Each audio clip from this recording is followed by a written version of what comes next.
like I said, when you did my interview, my mother started working here in the 70s. And she told me she worked with the South Carolina guys, and I got to shout out the Virginia guys too, because my man Jeremiah Pope, his grandfather was a groom. And so when my mom told me about the Southern guys, she told me, you know, they're well-dressed, you know, slacks, and they're working with the horses all day and every day, but clean. You know, the fedora hats, and gentlemen, like gentlemen, you know, like that Southern charm. They really nice men.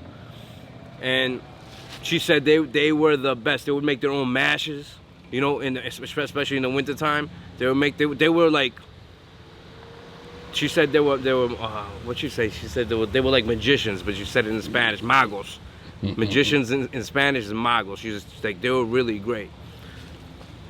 So the thing is about that, how that was passed on. The reason why a lot of people don't know, the reason we have a lot of loose wild horses in the country, like the wild Mustangs, when the Spanish came here, this whole country used to be called New Spain. When the Spanish came here, and they would leave to go to, you know, Texas, which was Mexico, or anywhere, or Cuba, or Florida, they would just leave the horses. You know what I mean? They would leave the horses. So who snatched the horses up? The Native Americans. And when the Spanish came here and described the Native Americans, what'd they say? Tall, well-built, negroes. So from then on, that must have been passed down for centuries, generations. So the blacks in this country, you know, if you think about it, who else was taking care of the horses, mucking out the stalls? You know what I mean? Everybody know? You know what I mean? Nobody want to talk about that though. So I saw when you interviewed Miss Saudi, my mom used to work with her back in the day, and she said you know, if it wasn't for a black, you know, horseman, this thing wouldn't be here. It wouldn't be in, you know, fruition. And you know, the history is the history. I'm a history buff, and I'm a history of the game. I love the history of the game. You know, the youngest black jockey to win the Kentucky Derby, he was 15 years old. Wow. He was 15 years old. They got great books about this stuff, you know what I mean? But a lot of people don't.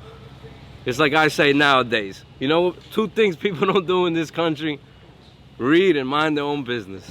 Am I right or wrong, Rasad? That's a fact, man. That's a fact. So, I don't know. I'm very happy that you're doing this, and I'm proud of you because I see you putting in the work and showing love to, you know, to this sport, you know, which I was born into and I love. This is, like I told you, this is my love and my passion, and I like the way you're giving the flowers to everybody back here, you know, while they're alive. You know, I know people who work here their whole lives with you know, in the horse racing industry. They retired and they didn't even get to see their first check.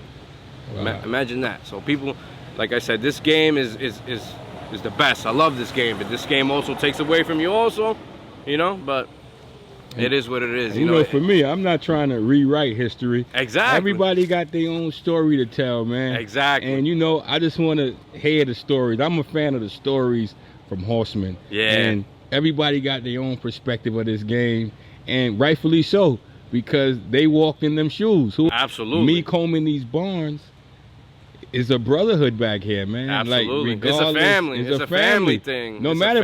I'm very proud of you, man.